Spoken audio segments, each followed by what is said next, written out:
الحمد لله حمدا كثيرا طيبا مباركا فيه كما يحب ربنا ويرضى وصلى الله وسلم على النبي الرحمة وعلى آله وأصحابه ومن تبعهم بإحسان إلى يوم الدين وبعد. Ikhwan, ada beberapa pertanyaan yang insyaallah akan saya jawab. Assalamualaikum warahmatullahi wabarakatuh. Waalaikumsalam warahmatullahi wabarakatuh. Ustaz, kalau sudah tauhid kita benar, tidak percaya kepada perbuatan-perbuatan yang menyebabkan kesyirikan, tetapi kita sulit sekali menghindari dosa yang disengaja atau tidak disengaja. Bagaimana cara kiat-kiat menghindari dosa selain syirik ini? Saya balik bertanya kepada penanya atau kepada antum. Mungkinkah manusia dapat terhindar dari dosa seluruhnya? Mustahil. Kata Nabi SAW dalam sebuah hadis yang dikeluarkan oleh Imam At-Tirmidzi di antaranya, kullu bani Adam khata'un. Setiap anak Adam bersalah, banyak salah. Wa khairul khatta'in at-tawwabun. Sebaik-baik yang banyak salah, yang sering salah, dia bertobat. Hadis ini menjelaskan bahwa kita tidak bisa menghindar dari dosa, tetapi kita tetap diperintah untuk menghindar. Maknanya berusaha semampu kita. Diawali dari apa? Dari al-kabair, dosa-dosa besar. Kemudian yang di bawahnya, karena dosa kecil dosa kecil itu kecil memang, tapi lama-kelamaan bisa menjadi bukit dan membinasakan kita. Waliyadzubillah. Nas'alullah al-afiyata fid dunya wal akhirah. Berusaha menghindar dari dosa sama sekali tidak mungkin. Telah datang sejumlah hadis sahih, di antaranya dikeluarkan oleh Imam Muslim. Kalau kamu tidak berdosa, niscaya Allah akan mendatangkan satu kaum yang berdosa lalu dia memohon ampun kepada Allah. Maknanya apa? Bukan mengajarkan kita untuk berbuat dosa, tidak. Tapi maknanya agar kita tahu bahwa kita hamba yang lemah, berhajat dan sangat berhajat kepada ampunan Allah. Agar kita tidak sombong, agar kita tidak mensucikan diri kita. La tuzakku anfusakum.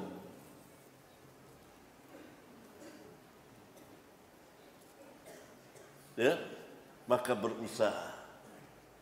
Dengan cara apa kiat-kiatnya? Dengan ilmu dan amal. Istiqamah dengan ilmu dan amal. Rasulullah SAW pernah ditanya tentang Islam dan penanya minta singkat saja. Kata Nabi, "Qul amantu billah." Ucapkan olehmu amantu billah. Ini mencakup secara keseluruhan Karena kalau betul-betul dia beriman kepada Allah, pasti dia akan beriman kepada para nabi dan rasul. Pasti dia akan beriman dengan apa yang Allah wajibkan untuk diimani. Kalau betul-betul dia beriman kepada Allah, maka dia akan taat mengerjakan perintah Allah dan seterusnya dan seterusnya. Kalimat singkat, karena di antara mukjizat Nabi adalah jawami'ul kalim. Sanggup mengeluarkan perkataan yang singkat tapi maknanya luas dan dalam. Qul amantu billah. Katakan aku beriman kepada Allah. Thumma istaqim. Kemudian istiqomahlah.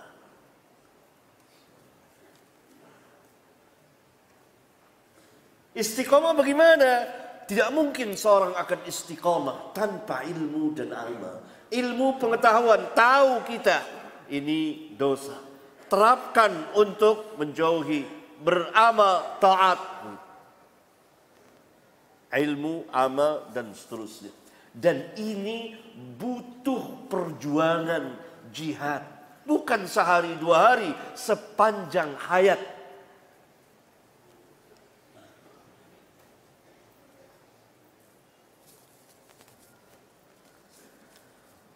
Pertanyaan yang lain,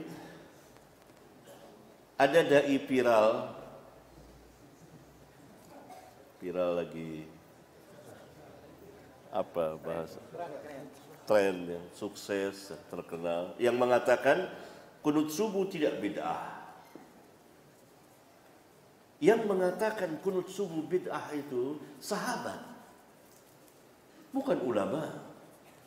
Hendaklah dia berhadapan dengan sahabat. Dia mengatakan bid'ah sahabat, bid'ah ya bunayya muhdath. Titik.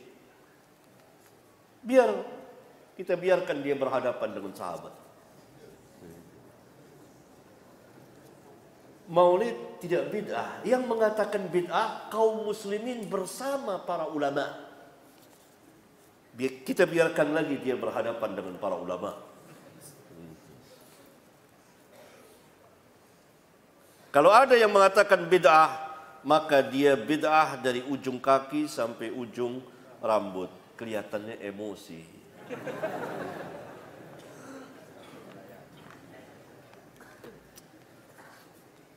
Yang membuat maulid itu bukan dari Islam. Yang membuat maulid itu orang-orang Syiah pada abad keempat Hijriyah. Syiah Fatimiyah di Mesir. Itu ittifaq ulama. Mau dicari kemana saja sejarahnya akan ketemu itu. Tidak ada dalam Islam.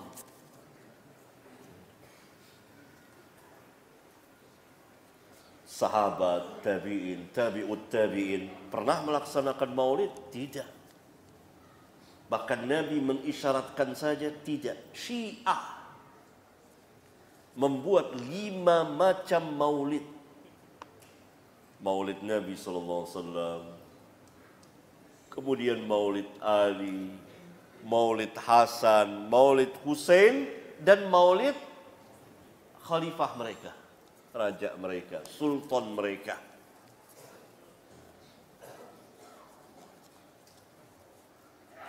Kemudian pada abad ke-6 Hijriyah,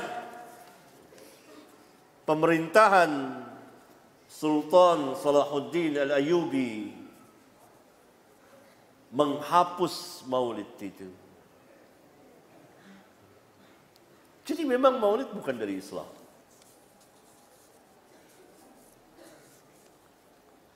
Kenapa Islam Nusantara tidak boleh? Padahal rukun Islam sama, rukun iman sama. Jelas tidak boleh karena ada embel-embel Nusantara. Allah tidak mengembel-embelkan ini itu Islam. Inna ad-dina indallahi Islam. Apa inna ad-dina indallahi Islam Nusantara? Enggak. Inna ad-dina indallahi Islam. Wa man yabtaghi ghayra al-Islam dina falyuqbal minhu wa huwa fil akhirati minal khasirin. Islam. Al-yawma akmaltu lakum dinakum wa atmamtu alaikum ni'mati wa raditu lakumul islama dina. Islam. Dalam ayat yang lain, ya ayyuhalladzina amanu udkhulu fis silmi kafah. Dalam ayat yang lain Allah Subhanahu wa taala berfirman, "Wa ma arsalnaka illa kafatan linnas." Bagaimana kita jadikan Islam itu kecil? Islam kafatan linnas, Nabi. "Wa ma arsalnaka illa rahmatan lil alamin." Ini saya tulis kitab ini untuk membantah paham itu, rahmatan lil alamin. Walaupun tidak secara langsung saya membantah paham, tapi saya ingin menjelaskan bahwa Islam rahmatan lil alamin.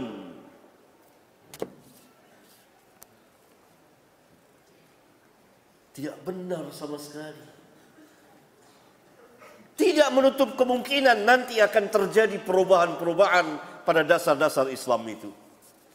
Siapa yang bisa menjamin?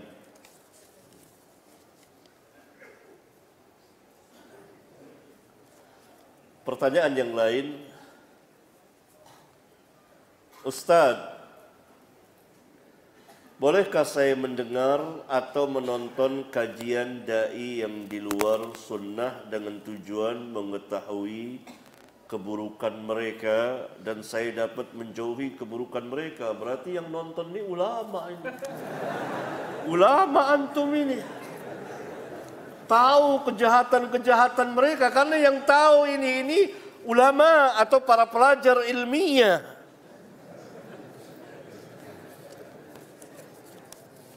Kalau antum ulama, kalau antum orang alim, tahu lika-liku syubhat, bahayanya mendengarkan orang-orang yang menyimpang ini. Iya, untuk sekedar membantah. Tidak boleh asyik nonton, jangan. Hati kita lemah. Syubhat bukan satu, syubuhat. Dia menyerang.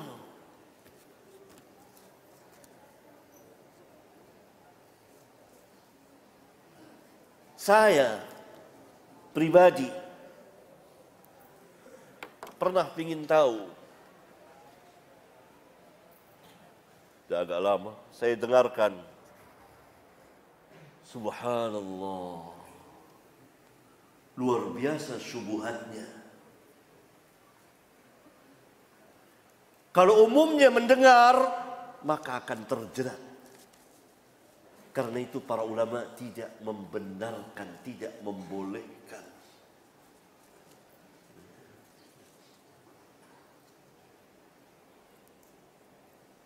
Berbahaya. Jangan dengarkan walaupun satu kalimat.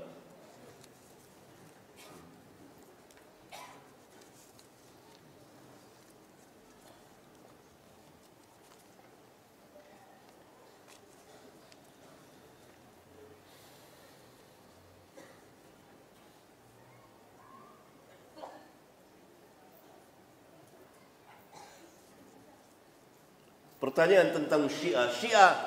Syiah sesat. Semuanya berada dalam kesesatan. Salah satu firqah yang mengatasnamakan Islam. Syiah yang sekarang ini, Syiah yang melampaui batas. Syiah yang mempunyai asas-asas yang berada di luar Islam. Di antara akidah mereka, tadi telah saya sebutkan. Pertama, mereka mengatakan bahwa Al-Quran telah dirubah oleh tangan-tangan manusia, oleh para sahabat yang diketuai oleh 3 khalifah yang mulia, Abu Bakar dan Umar dan Utsman radhiyallahu anhum. Dikurangi begitu banyak ayat dan surat dan ditambahi. Tidak asli lagi. Sehingga salah seorang ulama mereka mengkhususkan diri untuk mengarang kitab dengan judul bahwa Quran telah dirubah. Dan mereka membawakan ayat-ayat yang menurut mereka ini yang asli ayat-ayatnya, ada ditulis oleh mereka. Saya lupa judul kitab. Faslul Khitab Fit Tahrib, iya, Rabbil Arbab ya. Yang mengarang siapa itu? Ada yang karang mutaakhirin dari Syiah. Itu ayat-ayatnya dibawakan dan bertebaran di kitab Syiah. Jelas ini menentang firman Allah. Inna nahnu nazzalna dzikra wa inna lahu lahafizun. Kami yang menurunkan Quran, kami yang menjaganya. Tidak akan pernah berubah Al-Quranul Karim sampai Allah angkat nanti pada akhir zaman. Berbeda dengan Taurat, Zabur dan Injil telah dirubah. Dan Allah mengulang-ulang bahwa orang-orang Yahudi telah merubah Taurat, Zabur dan Injil. Yuharrifuna al-kalima an mawadhi'ihi. Mereka telah melakukan tahrif. Tahrif adalah bisa perubahan lafaz dan makna. Maka jelas ini ajaran di luar Islam. Karena mereka punya Quran sendiri. Kalau dikatakan Qurannya, kalau kita ke Iran sama ada Qurannya ini, ya kan mereka mengatakan ini tidak asli. Nanti yang asli akan dibawa oleh Imam Mahdi mereka. Imam Mahdi hayalan dan khurafat mereka. Wujudnya tidak pernah ada. Nanti 3 kali lipat Mushaf Fatimah katanya. 3 kali lipat lebih besar. Ini akidah mereka yang pertama. Jelas berada di luar Islam. Siapa saja yang meyakini akidah seperti ini, setelah dia tahu, setelah ditegakkan hujjah, maka dia keluar dari Islam. Akidah yang kedua, mereka sifatkan Allah dengan al-bada', yakni Allah tidak mengetahui sebelum terjadinya sesuatu. Maha suci Allah dari apa yang mereka katakan. Padahal Allah mengetahui segala yang tersembunyi dan yang paling tersembunyi. Menurut mereka Allah tidak tahu kecuali setelah terjadi. Apa bedanya dengan makhluk manusia? Yang ketiga, mereka kultus gulu tadi terhadap imam-imam mereka. Imam-imam mereka tahu kapan mereka mati. Imam-imam mereka kedudukannya lebih tinggi dari para nabi dan rasul. Imam-imam mereka tidak pernah lupa, tidak pernah lalai. Bahkan sebagian kaum Syiah menuhankan Ali bin Abi Thalib radhiyallahu taala anhu. Dan ini terjadi pada zaman Ali sendiri. Yang kemudian dihukum oleh Ali. Akidah yang keempat, pengkafiran secara mutlak kepada para sahabat semuanya. Akidah yang kelima, mereka mengatakan bahwa ada raj'ah, hidup kembali di dunia ini setelah mati. Padahal Allah Subhanahu wa taala mengatakan wa mi waraihim barzakhun ila yaumi yub'atsun. Di hadapan mereka, di belakang mereka sesudah kehidupan dunia ini ada alam barzakh sampai mereka dibangkitkan. Tapi Syiah mengatakan nanti orang akan dihidupkan lagi. Siapa? Imam Mahdi mereka dihidupkan pada akhir zaman ketika keluar. Kata mereka masuk goa, masih kecil masuk goa, nggak pernah keluar sudah 1000 tahun lebih. Mereka selalu berdoa keluar, keluar, keluar, tapi tidak pernah keluar. Karena memang orangnya tidak ada. Nah itu Imam Mahdi mereka. Nanti akan keluar kata mereka. Dan akan dihidupkan lagi. Sampai Rasulullah SAW pun akan dihidupkan. Dan akan dihidupkan musuh-musuh Syiah. Siapa musuh-musuh Syiah? Para sahabat. Lalu diadili di situ dan disiksa di situ. Begitu akidah mereka yang tertulis di kitab-kitab mereka. Mereka pun punya syiar taqiyah, bohong. At-taqiyah dinuna. Taqiyah itu agama kami, bohong adalah agama kami. Oleh karena itu, benar apa yang dikatakan Syekhul Islam Ibn Taimiyah rahimahullah ta'ala, salah seorang ulama yang sangat alim, tahu tentang Syiah, mengatakan bahwa Syiah ini buatan orang zindik munafik, yaitu Abdullah bin Sabah, untuk merusak Islam dari dalam. Barangkali ini ikhwan yang bisa saya sampaikan. Mohon maaf, tidak semua pertanyaan bisa dijawab. Ada Ustaz antum yang antum bisa bertanya pada mereka. Subhanakallahumma wa bihamdika asyhadu an la ilaha illa anta astaghfiruka wa atubu ilaik. Wassalamu alaikum warahmatullahi wabarakatuh.